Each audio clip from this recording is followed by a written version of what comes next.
Okay, everybody, it's Ty here with the None of Our Businesses podcast and show. I'm coming to you from Portland, Oregon. It's cold today, but Ryan, our guest, Ryan, and correct me if I say your name wrong, Ryan Narus? That's it. All right. Ryan Narus is coming to us from North Carolina. That's me. Yeah, and how's the weather there in North Carolina today? The funny thing, if you're from the Carolinas, is that winter likes to show up without calling, and summer likes to show up without giving you a heads up.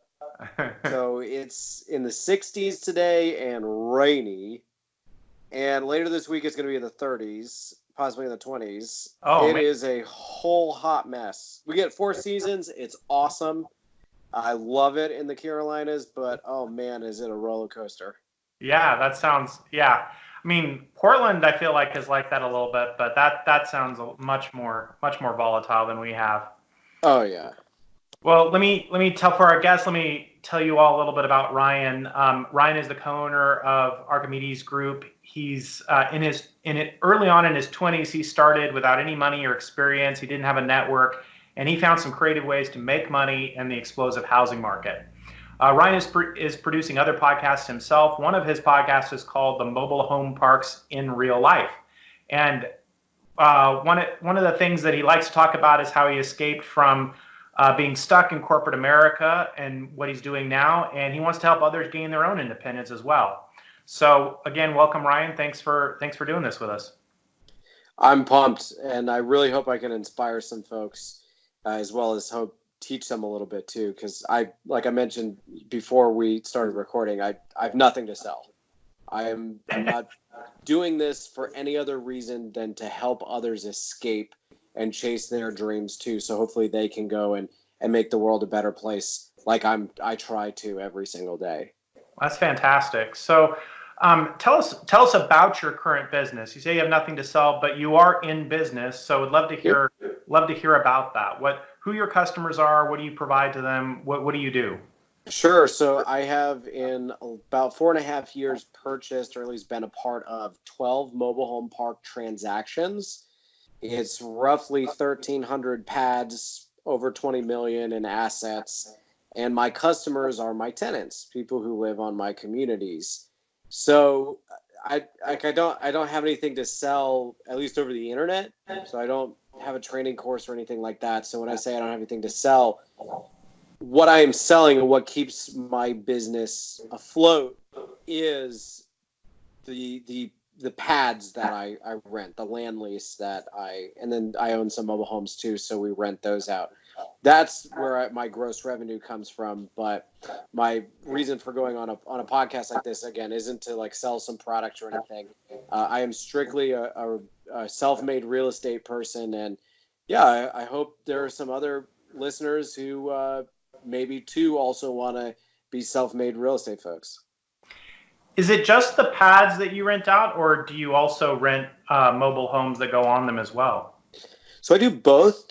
I really like the land lease play for a lot of reasons, but sometimes the delta is so strong that it doesn't make sense to not own the home. So I'll give you a great, for example, I own in Asheville, North Carolina, and for whatever reason, oh my goodness, everyone wants to move to Asheville. It's a gorgeous place. But then what ends up happening is the rent there is insane. But the lot rent hasn't really caught up with that market. So my lot rent right now in Asheville is $315, and my double wides rent for over $1,000 a piece. And it seems like I have unlimited demand because anytime I post an ad, it explodes. So in other words, the difference between $315 and, just for round number sake, say $1,015, $700. Like, could a roof cave in? Yes. Can an HVAC go out? Yes. But at $700 a month delta, like, am I gonna have $7,000 plus in things breaking? Probably not. So it's actually more lucrative to hang on to the homes. But if you juxtapose that with, say, for example, Spartanburg, South Carolina, where the rental market isn't I don't think I could rent a double wide for over $1,000. Say that Delta's much smaller, like say I could rent it for $600 to $800 a month. Well, that's the difference between $700 a month Delta and say $300 to $500. Like, does it make sense to rent it out still? Yeah, it's more lucrative. That being said, I'm also going to have a lot more turnover. People who don't own their possessions, they tend to be a little bit rougher on things. And it's also a lot more work. I get calls in the middle of the night for something breaking versus if I don't own the home, I don't get those calls in the middle of the night, or at least as frequently. Don't get me wrong. I literally last weekend had a phone call from one of my employees who said, hey, such and such burned down his trailer. And he was renting it from me. And it's now a mess because I have a charred mobile home that is sitting on my lot. I cannot rent it, and the county isn't letting me move it off yet. Even though I've already bought another mobile home to replace it with, it is a nightmare. So it's, there's pros and cons to each of it, but I personally run a hybrid model. My overall preference, though, is to just rent the land out. Mm-hmm. Yeah, one of the ways that I have of learning about different businesses is, as an accountant, I read lots of different kinds of tax court cases. And this reminds me because I really didn't know anything about this kind of business, but there was actually a case that got settled back in December. There was a couple that in Tennessee that had somewhat of a similar business, but I'll ask you if you do this too. One of the things they did was they kind of had a similar business to yours, that they rented out the lots. They didn't call them pads. In their case, they just called them lots. And then they sometimes would rent out the mobile home, but then the other thing they would do is they would sell some of the mobile homes to some of their land tenants. They would sell them on contracts, so they would sell them on long-term contracts to help people be homeowners. And what inspired me about this question was, I think what they were doing was getting around some of what you were talking about, that issue of, well, people take care of things better when it's theirs, and so instead of renting, they would try to just go ahead and sell it to them, but it was on a long-term contract, so it was basically equivalent to rent. Yeah, we do that too. So we go out and we get dealer's licenses so we can legally sell homes. And a lot of times someone's not going to have 20, 30, 40 grand cash to buy a mobile home. And if they did, then why wouldn't you just go get a loan from the bank and go buy a little plot of land and worry about your own septic and well on your own and pay your own taxes and not worry about all of that? Yeah, so it makes more sense if you're buying a home to basically put it on a lease option or rent to own or sell or carry or whatever your state allows within its laws, right? So I think it's a really great way of making someone a homeowner. Yeah, Especially younger folks who don't have a lot of credit, or even older folks who, I'll give you a good for example. If I tend to say yes to folks with no credit who are older. The reason why is because for whatever reason, a lot of folks just don't trust banks and don't trust credit, or at least don't trust themselves around a credit card, which I think is a very humble, noble thing. If you know and you have a little piece of plastic and you can go, and it's magic, and you can go and buy all sorts of stuff, and you're responsible enough to go, I would abuse that power. I'm okay with that as a landlord. sure. So for me, a lot of these folks, because they, for whatever reason, just never establish credit, don't have a bank account, but they have clean criminal history, they've never been in trouble, why not be the bank for them? Sure, yeah. So, yeah. Yeah. No, that's a great, I'd never heard that explained, because that was an element of the particular case I was reading too, is that their customers often didn't have credit, but they really didn't elaborate on why that was. So that's interesting. Yeah. So what inspired you to go the direction of becoming a real estate investor? So I, at a young age, realized that I needed to be my own boss. I realized I needed to be an entrepreneur. And that took many years to come to that realization, but once I did, I realized I needed to look at as many different types of businesses as possible and figure out what was best suited to who I am, what my dreams are, that's something that fits a why, right? Like Jim Collins, Good to Great, he says you need to find the intersection of three things: what you're passionate about, what is lucrative, so what you can actually make money doing, and what you can be the best in the world at. Mm-hmm. And for me, I looked at, must have been over 100 businesses before I found mobile home parks. But I read Rich Dad, Poor Dad, and I went, I'm probably meant to be in real estate for a lot of reasons. And also when I found mobile home parks, because I'm a former car salesman, I realized that a lot of the sales, overcoming objections, marketing, even the operational standpoint, like process of selling cars, was a really relevant skill to develop to do something like property management. And also growing up as a kid, I realized early on in my life that I really, really want to help underprivileged kids get their education. And so for me to be able to merge what skill sets I have along with what passions I have, and I can merge my kind of charity goals along with what I'm doing, and it like I said, it matches my skill set, it matches my passion, and there's not a lot of people doing mobile home parks, so I stand a chance at quote unquote being the best in the world, however you want to interpret Mr. Collins's way of saying that. It's a niche industry, so I can really make a splash in it. Relative to like apartments, forget it. I mean, there's something like the statistic is like 80,000 or 40,000 mobile home parks in the country. That's not a lot relative to how many apartments there are or office buildings. So in other words, it's a smaller niche within real estate. So Sure. For all those reasons, I was just sold on mobile home parks when I found it. And it sounds like in kind of going that direction, you also were already kind of down the path of you wanted to be a business owner, a business operator. Yep. And you mentioned kind of you had experience being in sales in the past. So, I mean, that was a viable path. You could have continued on a career in sales and probably done okay or done well. What inspired you or motivated you to want to be a business owner? I wasn't happy. It's really that simple. I wasn't happy. I'll tell you a quick story. I was about 25 years old, selling cars. So my first year selling cars, I sold 240 cars. I hit Honda's Gold Award. It was like I would like to think it was because I was a really good salesman. The truth is I had no life, and that is all I did. So I remember doing that, and I remember the district manager in Washington, D.C., they shipped us up to a 5-star hotel in D.C. and pumped you full of booze and good food. And then basically shake your hand. They're like, we're going to see you here next year again, right? Of course, you're like, oh, yeah, you'll see me here next year. But in that moment, I realized I was not fulfilled.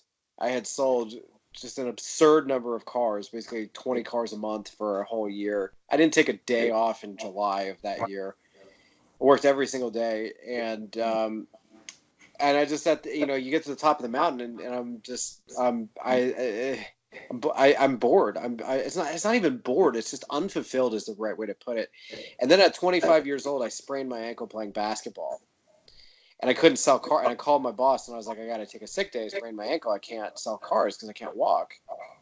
And he had this tone of voice where it was like, I know that legally speaking, I can't tell you no here, but like, dude, you're not going to make money sitting on your couch with ice on your ankle.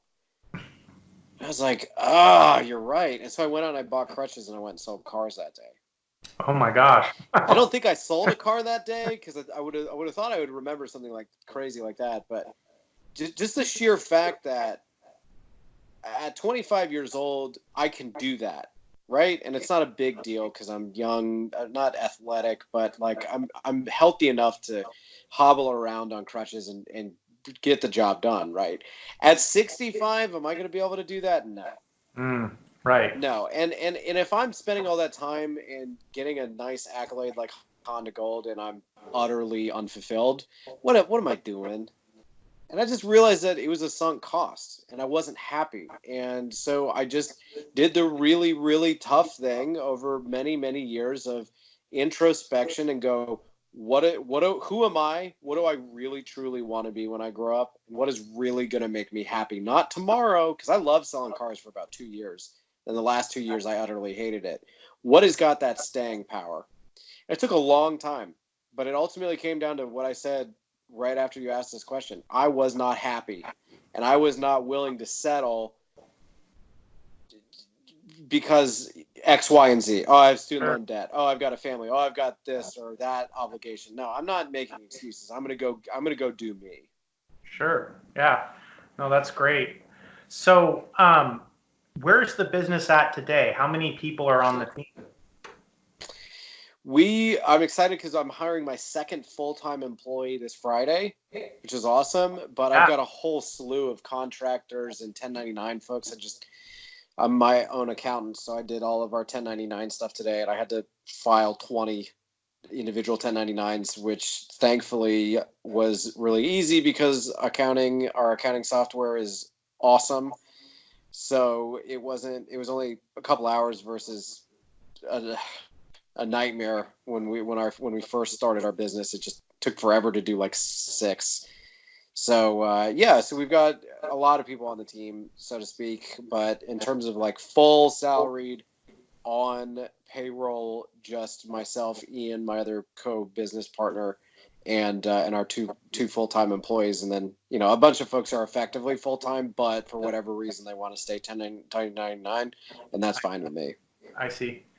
With a company where you've got kind of a mix of contractors, 2 full-time employees, a partner, at that size and in that kind of arrangement, would you say that company culture is a consideration? Oh, it's huge. Absolutely. So we just did our first full interview round, send out like Indeed and Monster.com and all of that stuff to find our next iteration, because our first full-time employee was a 1099 employee for over a year before we hired her full-time. Mm-hmm. So talk about a great job interview of literally working with someone part-time for over a year. Easy, right? So this go around, we didn't have that luxury. She wasn't dropped in our lap, so to speak. So we had to go out. And I remember interviewing, and to me, I am so less concerned if you have property management experience or really experience in general. I think the biggest question that I had interviewing folks this go around was really, why do you want to do this? And if the answer was in so many words, I want to build something, I want to make something better, I want to help people, sign me up, man. The woman that we're bringing on now, we did an interview over the phone with her, and then we brought her to one of our properties, actually 2 of our properties. And the look in her eye was, she didn't need to say anything else, because what I saw in her eyes. Now, talk to me again in 6 months and let's see if it's still true. But what I saw in her eyes was an utter passion to help people. And it was even at the point where she actually, during an interview with me, was talking to residents on my behalf, even though she didn't even work for me. And I was like, if this woman is going to take this kind of initiative, and she's going to look at work every day as not like, I'm going to show up, I'm going to clock in, I'm going to clock out, that's going to be my day. If she is looking at this like, I'm not even getting paid right now, but I want to help these people out, that is absolutely what I am looking for. Because like I told, my current full-time employee earlier today, I was like, I can't convince, if you don't have a desire to show up on time, if you don't have a desire to take a phone call on Saturday evening, I can't teach that to you. I can't pay you enough money to get you to do that. You either have it or you don't. Right. And so, what Ian and I, the kind of culture that we want to build and that we have, is that we are constantly looking to build something. And we are utterly passionate about this. And what I want to attract here in terms of employees is I want to attract other people who aren't just trying to cash in a paycheck. I want someone whose eyes light up like mine do when it comes to helping people. because there's going to be good days and bad days. And I got to tell you, the things that get me through the bad days always are thoughts of how can I help people? How can I build something that's greater than me? That's awesome. And I think, I mean, you mentioned earlier about the fact that you're working with customers, many who don't have credit. So, I mean, is that a big part of the business for you, is how you can help folks that housing may not otherwise be easy for them to obtain? Absolutely. So we actually partner with Paylease and we do the credit builder with them. So people can actually pay with a debit, credit, or bank account their rent online. It's really cheap. It's like $2.95 or something like that. It's like $3.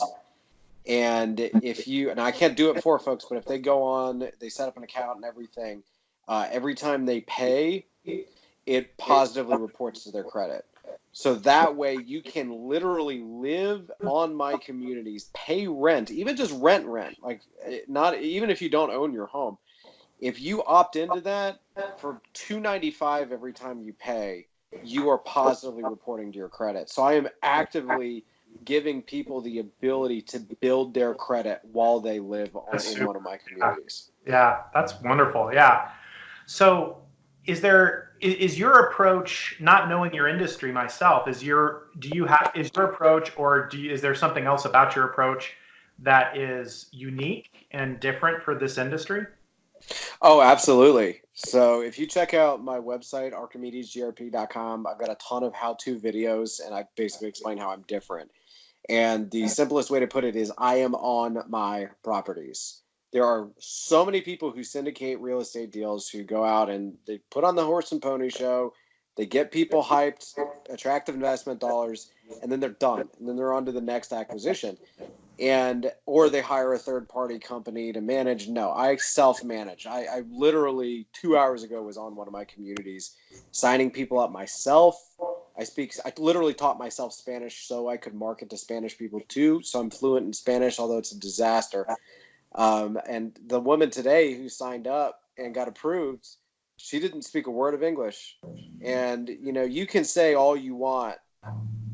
Oh, this is our country, you should learn our language. And although I agree with that it will not get you paid.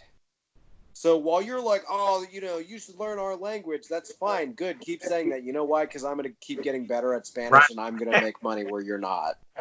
And I'm not going to feel sorry for you. Right. So how am I different? I'm on my properties. I'm face-to-face with my residents. I do my best to build something better and greater than me.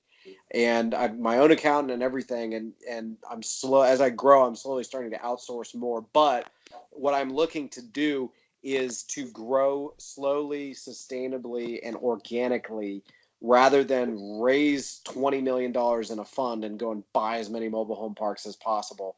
I want to grow slowly. I want to grow sustainably. I want to do it the right way.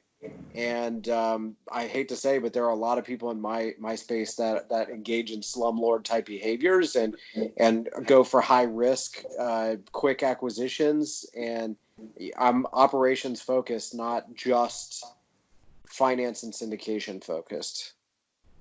So with with one of your advantages being literally, as we might say, on the ground, yes, in the business, how do you foresee that unfolding long term? Will that always be the case, or do you think as you build a team that you'll be able to have a good team who's able to fulfill some of that part for you? Yeah, like I said, I think it's not scalable ultimately, because if I'm, I have to have employees. I can't micromanage. I have to be able to delegate. And so it's like, what is the highest and best use of my time? Is it signing someone up, or can I have an admin person sign someone up? And I think where this will go is in time, as I scale up, I will slowly hire the right people, hopefully, and I will be able to spread my time out across a portfolio rather than dumping an inordinate amount of time on a handful of properties. That being said, I always want to be on my properties multiple times a week. I don't care how big I get, because if you are not there, like I mentioned before we started recording, I actually to go full time, I had no money. I quit my job and I moved on to a mobile home park, and I lived there every other week for 14 months. So I actually consumed the product that I was selling, and I learned just incredibly valuable lessons doing that. But the thing of it is, if you do not have a presence yourself on your properties, what's going to end up happening is your property managers or whomever's in charge, they're going to do things right, they're going to do things wrong, and if what gets measured gets managed. So if you don't have ways to quantify things, if you're not there with your eyes on the prize, so to speak, if you're not there shaking hands with people and really understanding what product you are selling to folks, I just think you're dead in the water. And my big thing on my podcast that I say over and over again is your pro formas are only as good as your assumptions, because Microsoft Excel, let me tell you something about Microsoft Excel. It is just going to tell you what you want it to tell you. That's Right. all it is. Right. There's this one awesome quote that was, in so many words, there's been more fiction written in Microsoft Excel than Microsoft Word. And it is true. So the better you are at understanding what your assumptions are in your pro formas and your models, garbage in, garbage out, right? The more high quality stuff you put in, the more high quality stuff you're going to get out. And if you are not on your properties like I am, you are missing key knowledge that will make you a better pro forma underwriter of properties. And you are missing deals that are right in front of your face because you're unwilling to go out and do it. And I will tell you, one of my best properties was on the market, and about everyone I know in this industry saw it and tell me to this day, hey, I could have bought that property for less than you. It's like, great. Well, guess what? You didn't. I went out there and I kicked butt.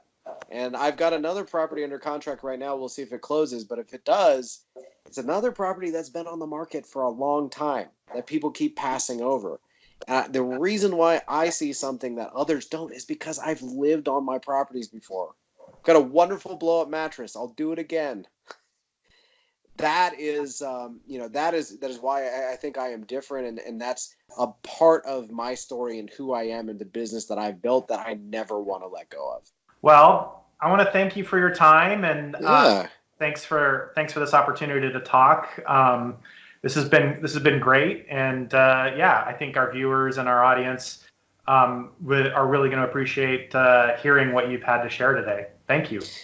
Well, thank you for having me, and if you've listened in and been inspired by my words, I will say this: I am a wide open door. Like Tupac says, I ain't hard to find. I'm the only Ryan Narus in the world that I know of. You can find me on LinkedIn. You can find me on my website, archimedesgrp.com. I don't need a thing from you. You just heard me say that in 10 years, I want to look back and say, man, I help people all the time, and that makes me happy. I want to help you. I don't think you owe me a thing. I seriously enjoy helping others. So if there's literally even if you're just like, man, I've been inspired by what Ryan's had to say, I just want to follow him. Do it. Seriously. You can email me. You can call me. I will set time up. If you're in Charlotte, North Carolina, come visit me. I am a wide open book. And ultimately, not only do I get enjoyment out of it, but I also hope to inspire you, the listener, to also go out and help others too, because my time is limited in the regard that I will be much more effective in helping others if I can inspire others to go out and help others too. Right. Well, you heard him, everybody. Reach out and connect. Ryan Narus. All right.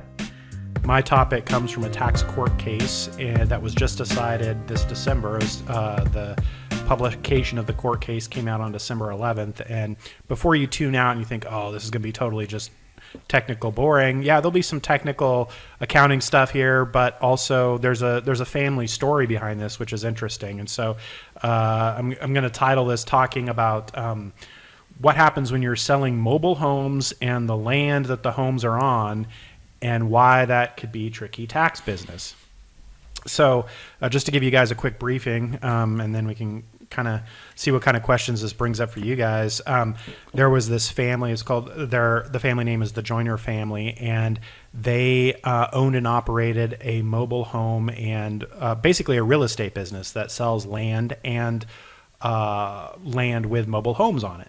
And they got into this business back in, I think, 1985. And when they started out, they were just selling land. So what they would do is they would go, and this is in Arkansas. So what they would do is they would go around and they would buy big parcels of land and then subdivide them into small lots and then sell them to people who would buy a mobile home from somewhere else. They would bring their mobile homes to these lots and put them on the lots. And what I thought was pretty entertaining when I was reading the court case, I mean, sometimes court cases can be pretty descriptive of the background, but there was a lot of description of the background in the business that wasn't necessarily all that relevant to the court case, but still very interesting. So things like one of the descriptive points in the court case was they were selling mobile homes, but in fact, these homes were not all that mobile. That the typical practice of a homeowner was to take the wheels off and somehow affix it to the land. They would maybe do some improvements like putting in driveways and decks and things around these things. So they're pretty permanent residences, structures, basically, by the time they're all moved in and everything. So that was kind of an interesting flavor to the whole thing. And so the Joyner family, when they started this business, like I said earlier, they were just selling land. And then later, it was somewhere around 2000, their business evolved and they actually started buying used mobile homes and selling those with the plots of land to potential buyers. And once they started going down that road, it also opened the door later to them not even selling, but in some cases just renting the mobile homes to particular tenants, which, as you hear more about the story, you'll realize is probably more appropriate economically, because the people that they were selling to, the vast majority of time, actually weren't really able to make the purchases financially. So they were people with extremely low incomes and, excuse me,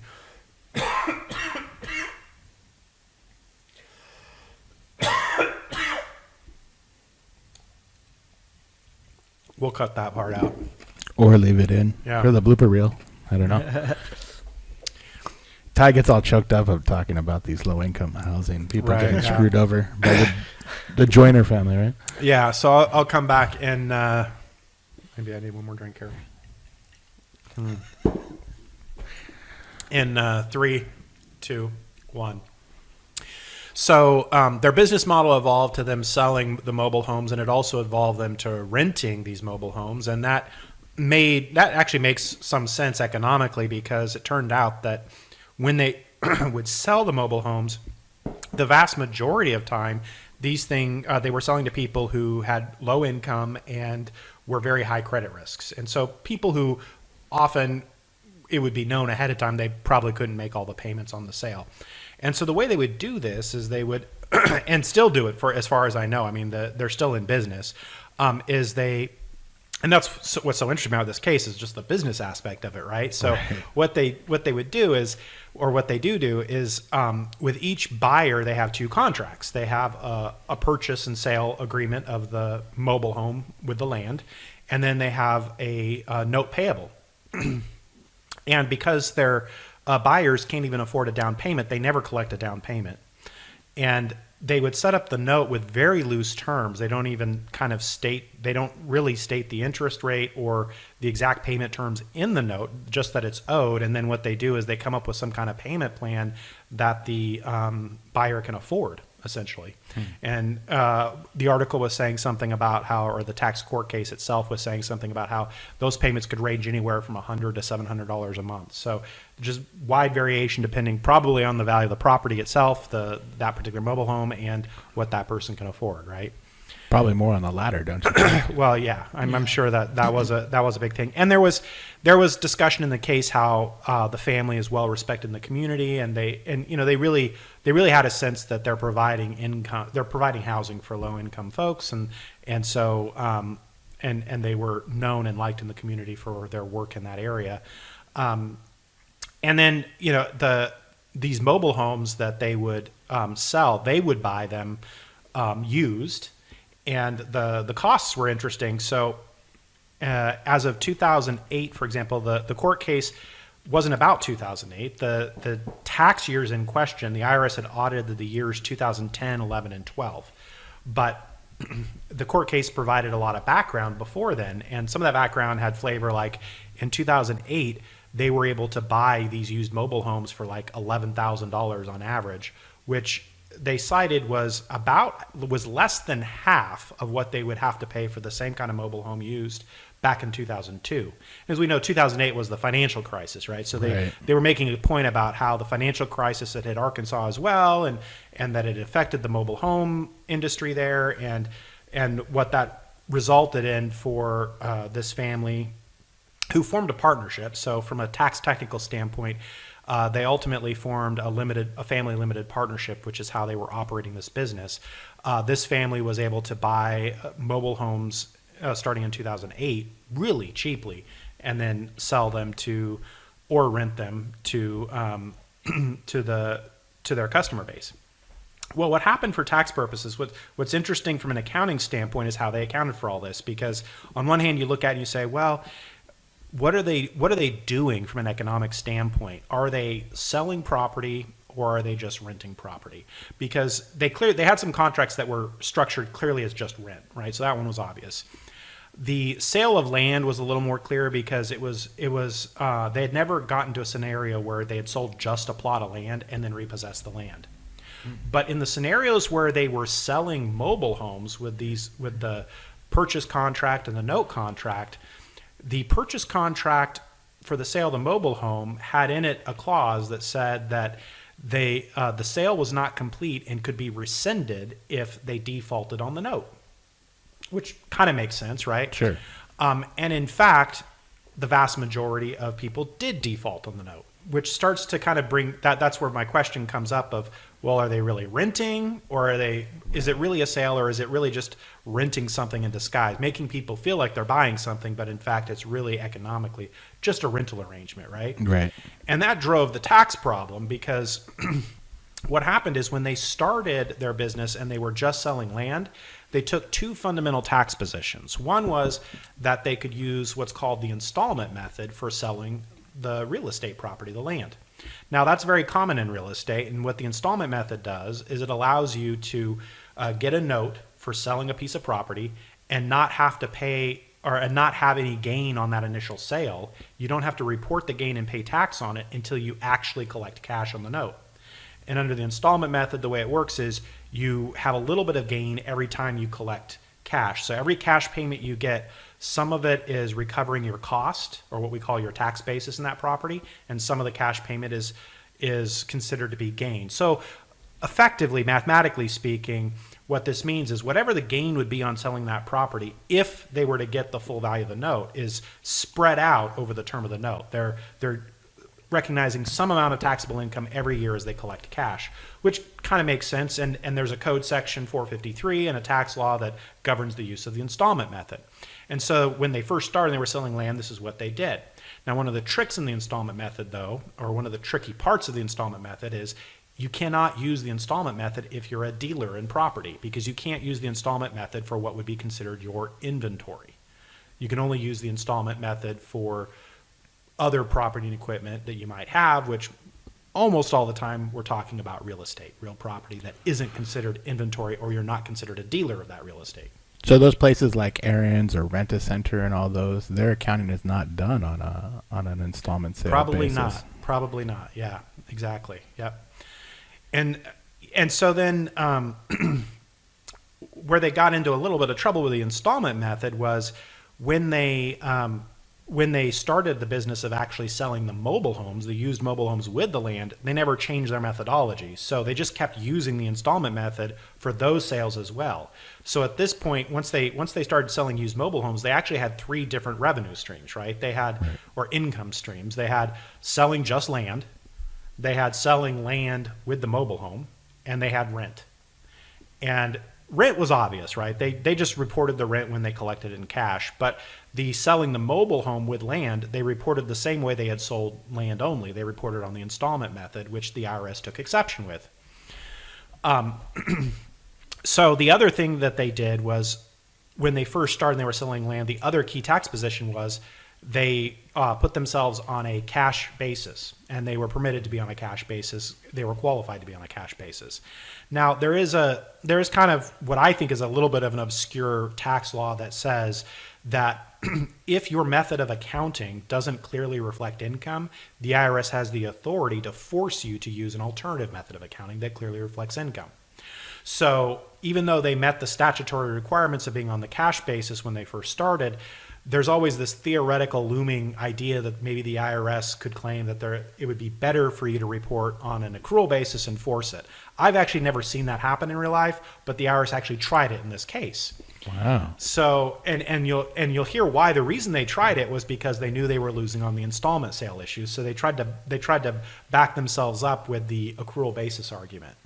So what the IRS ultimately asserted in this case was, they asserted for the years 2010 through 2012 that that the business actually had like $8.7 million more income for those 3 years than they had reported on their tax returns.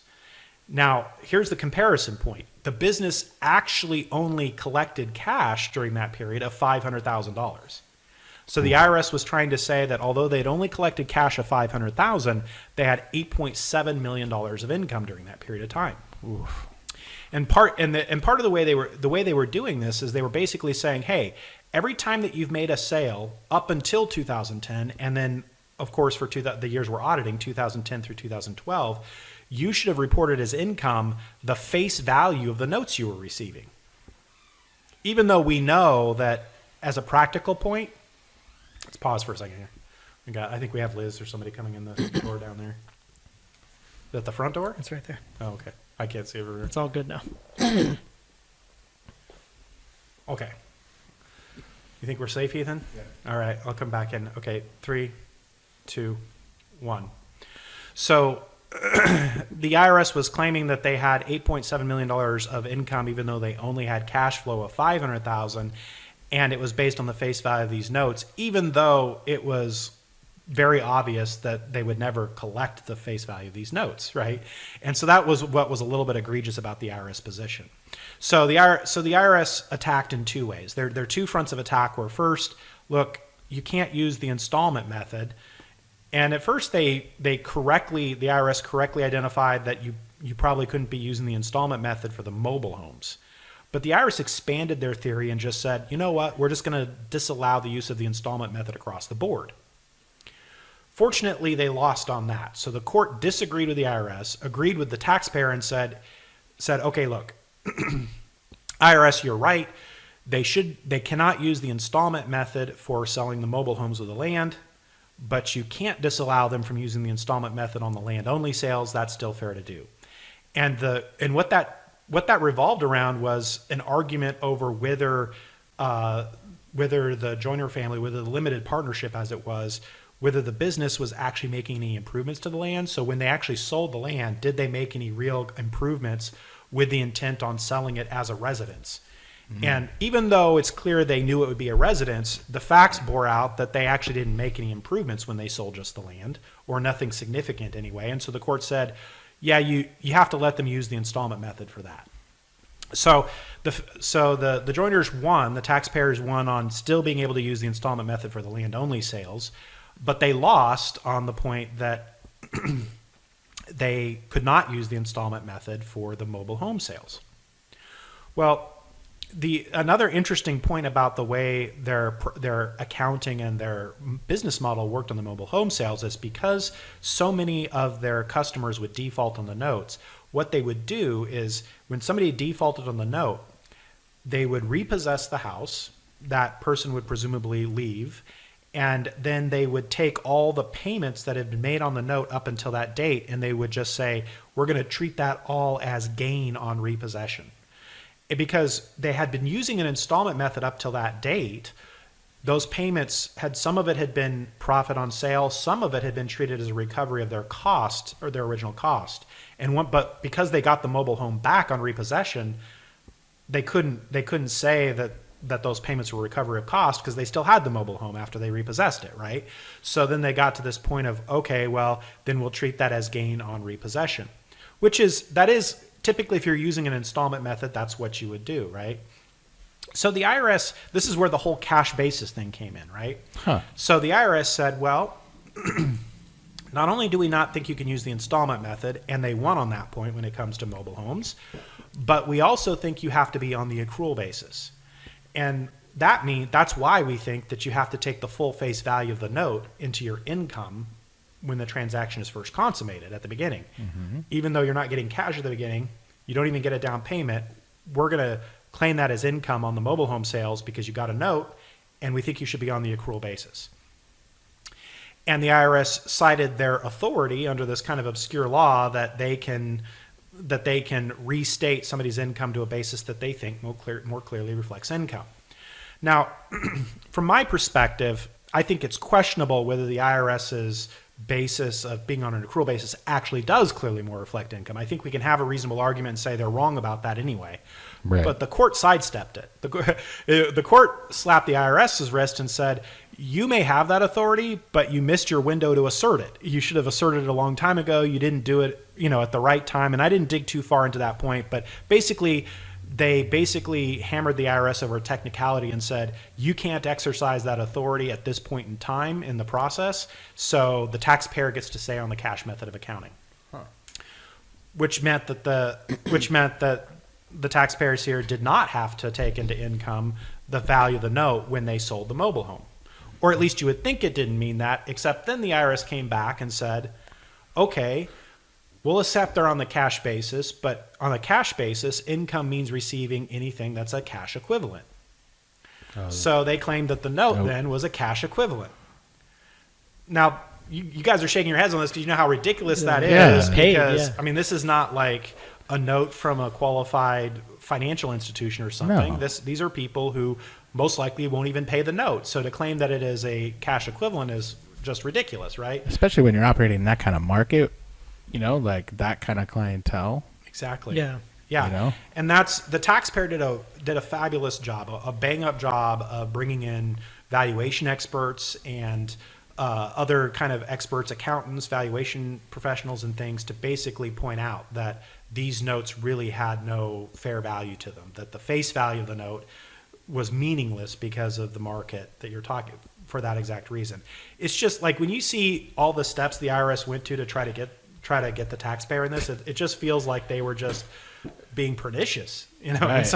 And so it's just like, okay, if we won on the installment sale, so now we're going to force you to be on the accrual method of accounting. Oh, we can't do that. Okay. So we're going to claim that the note is a cash equivalent. Sounds like a really horrible pickup artist, right? Like, I'm a doctor. I hate doctors. Well, I'm a lawyer. Right. They just wanted to be right. Right. They just wanted to be right. And especially because even if they are right, I mean, ultimately these aren't getting paid, so they're ultimately going to get adjusted back down to something pretty similar to what the person was trying to claim in the first place. So this was a side issue that ultimately didn't matter because, as you can expect, the IRS threw up on the idea that these were, or not the IRS, the court. The IRS wanted to call these cash equivalents, but the IRS threw up on the idea that they were cash equivalents. The court said, no way, these are not cash equivalents. All the evidence suggests that they can both still use the cash method of accounting, which means that they don't have to take any gain on this until they start collecting cash. That essentially made it, once you follow the court's methodology, the court's conclusion, that basically makes it like rent. That comes back to the question I asked at the beginning of this topic, is that, okay, well, if you have to recognize income as you collect cash on a cash basis, the entire payment until you've gotten all your income, that's basically like a rental agreement. Well, and that's what my point is, and I don't know if I'm dating myself here, but it used to be really in vogue in like the 80s that you would like rent to own a home. Like that was a path to home ownership where like, there'd be some slumlord and he would own like 8 properties or something, and you were a resident and he would approach you and say, how would you like to buy this house? Mm-hmm. And then you would be put on one of those rent to own things. So in my mind, when you're telling That's me essentially, about this is essentially kind of how thing, it kind of works. Yeah. And in which case, and those, of course, he knows if he's approaching somebody for a rent to own, that these people don't, they can't go and finance a home loan for themselves. So a lot of times they would default, and then it would just revert back to a rental agreement at that point, basically. Yeah, I mean, I think from a real estate business standpoint, the advantage of that whole thing is that you get people who otherwise are economically renters to take philosophical ownership of the property because they've bought it, quote unquote, right? They purchased it. So they're taking philosophical ownership. They treat it as if they own it. You unload a lot of the operating costs. So you're like, well, you're the owner, so you deal with property taxes and utilities and maintenance and upkeep. We're not dealing with any of that. It's your house, you own it, kind of thing, right? And so you get rid of all that, but you still have the economics of being a landlord, because 9 times out of 10 you're going to get it back when they default on the note. It's absolutely the best of both worlds from a business standpoint, not from maybe like a personal standpoint. Yeah. But it is the best of both worlds. You're trying to sell this asset that, Yeah, if you can go I mean, I think it's the whole catch of being in that business then is you have to go through those repossession processes, and and they can be, how do you do that in a way that's humane and you feel okay after coming out of it and all that sort of thing. So I mean, that's what would probably keep me out of it, is just my avoidance of conflict and not wanting to go through that process over and over again. Yeah. Yeah, it's kind of how it's funny to me, because this kind of, I guess, the mobile home market, I had no idea that it was this lucrative and this kind of like broad reaching. Besides the tax case, I've heard of a lot of venture capitalists, or a lot of like capital investment being made into like groups of investment groups buying mobile home parks as a very like lucrative way to make money. You can buy these mobile home parks that usually aren't valued very much because it's just the land that's sitting on there, and then you rent the spaces. Well, as a new investment group, you need to make back your investment, and so they like double or triple the rent sometimes in these places. So these people that are on fixed incomes, and to make their money back, and it's kind of like the worst kind of predatory lending, because those people can't up and move their mobile homes, as much as the mobile home name denotes that these things aren't mobile. Yeah. Right. And so it's a weird, I guess it's like a weird venture capital kind of endeavor that is happening. And not to say that these folks are doing that, because it sounded like they were a little bit more ingrained in the community instead of an outside investor. I think that's kind of the razor's edge of which side of that are you on, right? Because you can imagine there's some entrepreneurs that are still making money and doing well for themselves, but they're doing it in a way to, the implication of the facts in this case was that these folks in this particular case were doing it because they did have somewhat of a mission-oriented business to provide housing to low-income folks, provide an affordable option for folks that could work with it. But then the razor's edge of it is it really just some kind of predatory lending scheme, right? And so which side of that are you really on? And I think that's, I think it may be hard to tell to outsiders who don't know kind of all the facts involved. And I wouldn't say that I know for sure.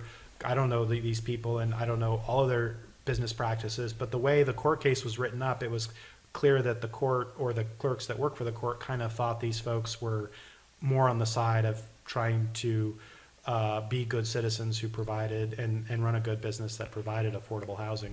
And the fact pattern that you had, or at least the timeline of things that happened, right? They're kind of selling just the land to people that are putting mobile homes on them. And then afterwards, they're like, oh, well, these people are then asking. It sounded like kind of like a natural progression from selling lots for mobile homes to then like people asking, well, do you know where I can buy a mobile home to put on my lot? Right. Kind of thing. Right. Well, as a matter of fact, I do. Yeah. Yeah. So, in the final analysis of this case, the taxpayer won on enough issues that they certainly didn't have $8.7 million of income, as the IRS was trying to say. I was going to point out how aggressive the IRS got. We were saying earlier, you mentioned the potential for bad debt, the fact that there's so much bad debt here.